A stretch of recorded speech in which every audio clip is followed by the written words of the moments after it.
Hi, do you want to be happier?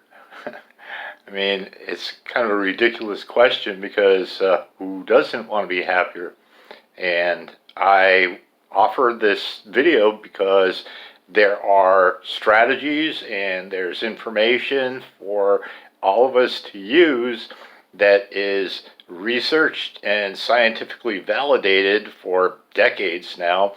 And what I'd like to do is bring this information to you. Of course, I don't have the hours upon hours to share this information, but a lot of my work uh, in my office, as well as the idea of this video, is to point you in the right direction so that you can do the research on your own to whatever degree you want to, and then the door opens up for you to do what it is that you want to do, need to do in order to feel better in your life.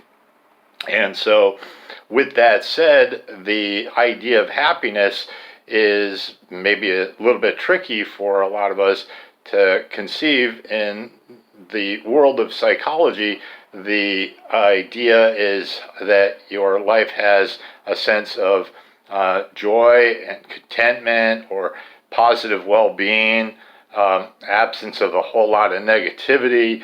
Okay, so that's one element that is, essentially more positives than negatives, and then that your life is meaningful and worthwhile and good, and maybe generally where you thought it might be at this stage of your life, which is both things are tricky business and nuanced.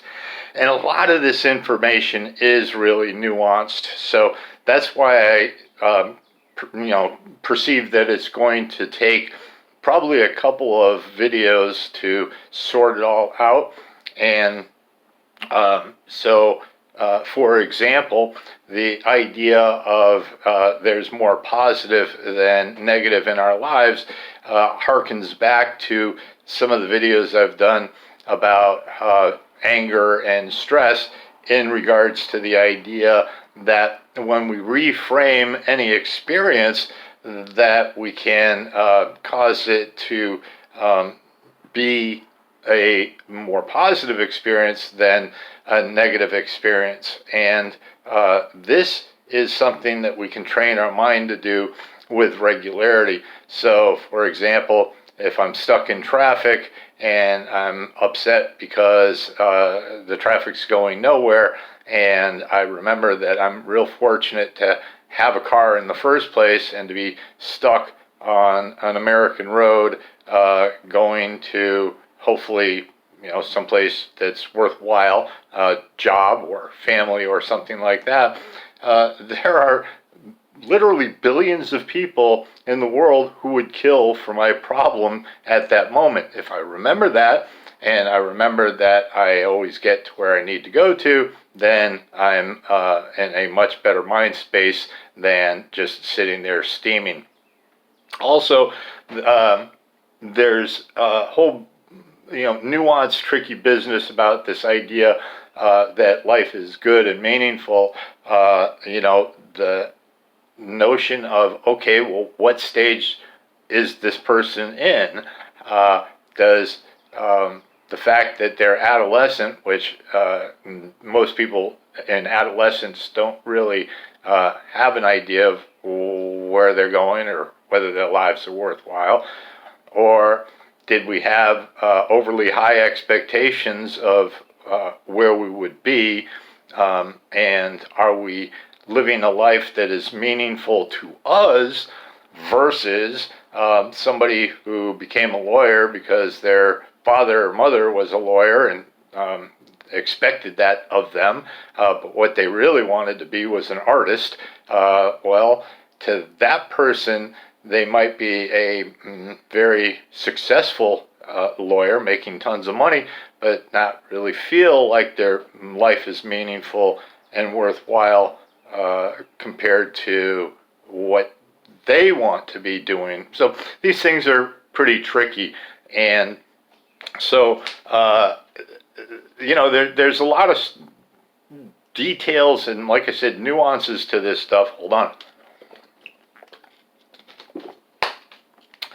That really, really matters. And so let me get a couple of the resource ideas out there right away. So one can read a lot of books that are available on the topic. So the Happiness Advantage is a good book that I've read that helped me along this road, or the Happiness Hypothesis, another. There are podcasts now. I know that there's one called the Happiness Lab from a woman who teaches at Yale on this topic, which, as I understand it, is the most sought after class in all of Yale history. And I guess she teaches it online. Was for free, I don't know. The information is available. Just a quick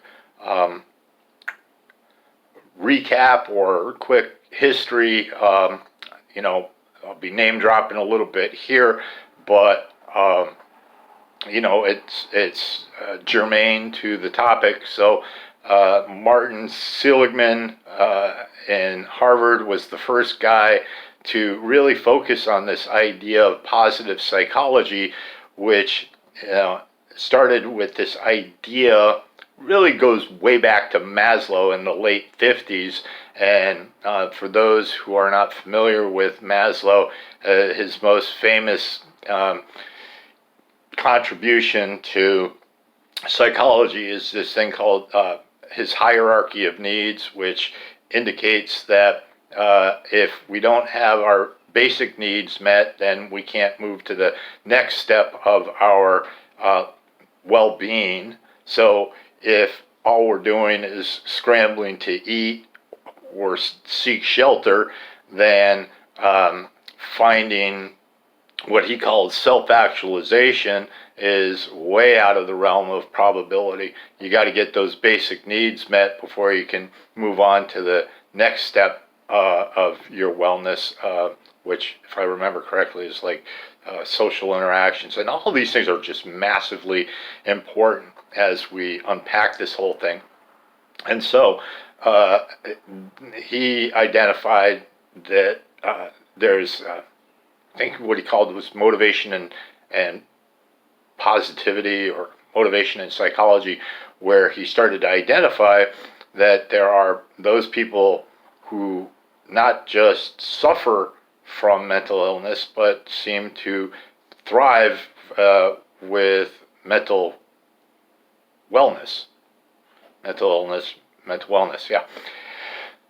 And then Seligman, during, I think it was 1998, when he started this whole movement about noticing that psychology for over 100 years had been focused on the problems of mental health. Well, he started to look at, well, what about the people who are thriving? How are they thriving? What are the elements that go into making their lives a happy place?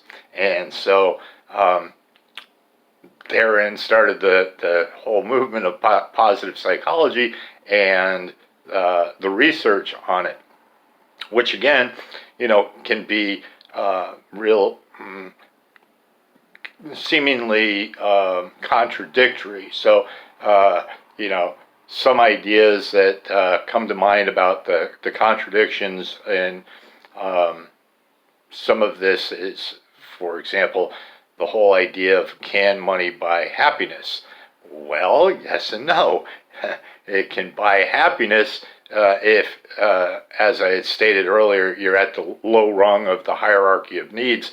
If you're not able to feed yourself or have medical care when you need it, or any of the basic needs, yeah, if you got more money, you're going to be happier because there's less of that negativity in your life than there was before, because now you've got money to get your needs met.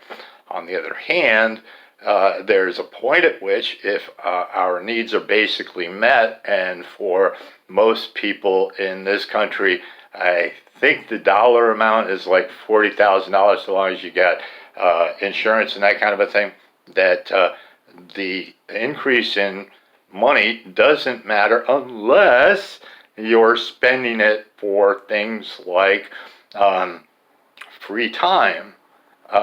There's this thing called time famine, and a lot of people just don't feel as though they have enough time to do what they need to do. Although these days, with people unemployed and COVID and all that, that might be a little bit different. But by and large, the idea is that when people are feeling as though they don't have enough time, if they use money to buy time, and so an example of this might be a person who feels as though they don't have enough time to go grocery shopping, and they have extra money to pay somebody to go shopping for them. That would be, extra time that they would feel that much better about. Also, spending money on other people is much more gratifying and happiness inducing than spending money on yourself, as it turns out. So there are ways to take extra money and make us happy, but a lot of this stuff is counterintuitive. The idea that I would spend money on somebody else instead of myself might seem as though it is not going to make me as happy, but in fact it does. And then the whole idea of free time, or having more time available to you, even that can become a contradiction, because, for example, if we are looking at the notion of meaning in our lives, and that our lives are where we expected or hoped that they would be, and so that implies that I need to spend more time pursuing, more education, or a better job, or better health, or whatever it happens to be. And all of those things can really, really make a person feel better. So it's all about the meaning you find in spending that time. Then there's the whole idea of social interactions, and this is a huge element in the notion of whether a person is happy or not. As a matter of fact, if I'm not mistaken, it's one of the largest factors in whether a person is happy. Of course, I guess if that matters that their basic needs are met, but it's really, really important. And so developing meaningful relationships is very, very important. And even the idea, and this is another counterintuitive one perhaps, but they found that if we interact with complete strangers on a bus, or on the street, or on the airplane, that those people that do that, even if they're shy, even if they're introverts, even if they don't want anything to do with talking to other people, they find that if those people kind of force themselves to do those kinds of things, that they report higher levels of happiness, at the end of the interactions, or at the end of the day, or however they measure these things. And so all of these little factors matter. There's a thing called locus of control, I don't want to get too technical, but this is about whether I feel as though I have the ability to change those things in my life that are changeable. And nobody has 100% locus of control. Everybody's like, okay, sorry. There's internal and external. So internal is about I can change things. External is about those factors outside of myself under these circumstances, like COVID or the ability to travel if you want to another country or whatever it happens to be. Those things are out of my control, and I understand that they're out of my control. But those things that are internal, locus of control, like I can get healthier, I can get happier through this information, I can get more, educated if I want to, or whatever it happens to be. In my case, I can put out videos and try to help other people to be happier, and ultimately this makes me happy. It is one of those things that takes a while for me to get ready to do and finally do, I admit. But so those are internal locus of control issues. Whether anybody takes this information and uses it, well, that's out of my control, and I get that. Anyway, the point being that the more internal locus of control that we have, that we understand that we have, the happier we are. So to bring this to a finer point, I used to think that the world was being done to me and that I was never going to really amount to anything, and that I was going to die very, very young. And yet, at the point of my sobriety in my late 30s and pushing forward with my education and keeping my proverbial nose to the grindstone, things evolved, and I realized, oh, I have much, much more control over my destination, and I don't have to end up in jail repeatedly like I thought that was like the way it was going to be forever. All right. Anyway, right now I've just lost my train of thought, so I'm going to end it here and then regain my train of thought and my information and do a second video on the topic, because there's a lot more information to be had. All right, later.